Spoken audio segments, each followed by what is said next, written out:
नमस्कार दोस्तों। दोस्तों आप सभी ने सुना होगा कि हम सभी वैक्सीन लगवा रहे हैं, चाहे हमारे बड़े जन वैक्सीन लगवा रहे हैं यानी हमारे एल्डर्स वैक्सीन लगवा रहे हैं या फिर हम में से कोई 18 साल से एज के पार का है वो वैक्सीन लगवा रहा है। तो हम सभी को थोड़ी थोड़ी दिक्कतें आ रही है, हमें फीवर हो रहा है या फिर हमें किसी भी तरीके का हेडेक हो रहा है, कुछ लोग को वॉमिटिंग भी हो रही है। तो इसका रीज़न क्या है हम ये जानेंगे।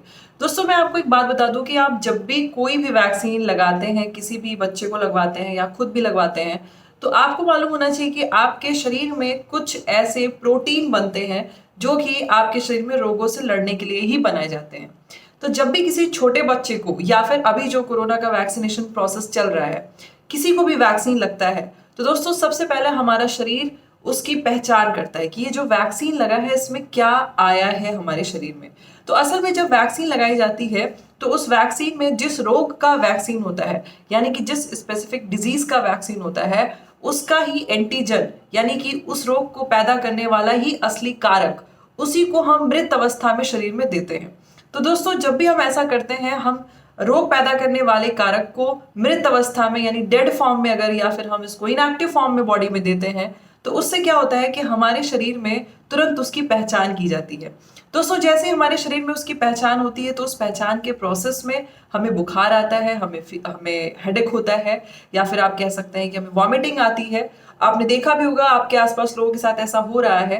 तो असल में ये चीज क्यों होती है? ये चीज आपके शरीर में उस रोग के कारक के प्रति बनने वाले प्रोटीन की वजह से होती है। आपके शरीर में जो प्रोटीन बना है, जो कोशिश कर रहा है कि जो भी चीज शरीर में एंट्री की है मैं उसको पहचान करूं उसकी और उससे लड़ाई करूं, तो वो दोनों जब आपस में लड़ते हैं तो हमें फीवर आता है और सारी चीजें, हेडेक वगैरह हर चीज की प्रॉब्लम हमें होती है।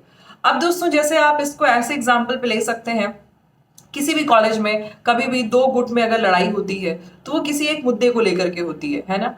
अब दोस्तों अगर कभी भी किसी भी एरिया में, कॉलेज में या शहर में या कहीं गली में कहीं भी आप देखिए लड़ाई होती है तो आसपास क्षति जरूर होती है, कुछ ना कुछ जरूर टूटता फूटता है। वैसे ही हमारे शरीर में है, बाहर से जब वैक्सीन लगवाई जा रही है हमें, तो उससे रोग पैदा करने वाले चीज को हमारे शरीर में मृत अवस्था में डाला जा रहा है और इधर से हमारा शरीर उसकी पहचान करने के लिए और उससे लड़ने के लिए तुरंत प्रोटीन बना रहा है। अब हमारे शरीर का ये प्रोटीन और बाहर से जो चीज आई है वो दोनों आपस में लड़ रहे हैं। जब ये दोनों आपस में लड़ लेते हैं तो हमें बुखार आता है और ये सारे सिम्टम्स आते हैं, हमें फीवर हो रहा है, हमारा हेडेक हो रहा है, पेट दर्द हो रहा है, ये सब इसी का असर है। ये दोनों जब तक लड़ेंगे आपस में तब तक आपको फीवर आएगा और सारी चीजें होंगी। जैसे ही इनकी लड़ाई खत्म हो जाएगी तो एक इंसान दोनों में जीतेगा। कौन जीतेगा? हमारे शरीर में बनने वाला प्रोटीन जीत जाता है और फिर हमारे शरीर को याद हो जाता है हमेशा के लिए कि ये जो दुश्मन शरीर में आ रहा है इससे आने वाले समय पे कैसे लड़ना है। तो इस तरीके से हमारी वैक्सीन काम करती है और इस वैक्सीन को अगर इसका असर जब तक आपके शरीर में नहीं होगा तब तक ये नहीं बताया जा सकता है कि वो वैक्सीन असरदार हुई है या नहीं हुई है।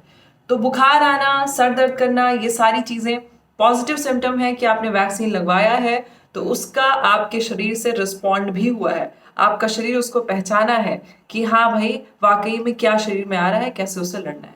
तो दोस्तों आगे और भी ऐसी बेहतरीन वीडियो देखने के लिए हमारे चैनल को सब्सक्राइब करिए और साथ ही साथ बेल आइकन को जरूर प्रेस कर दिया ताकि आपको नोटिफिकेशन समय समय पर मिलते रहे। Thank you so much.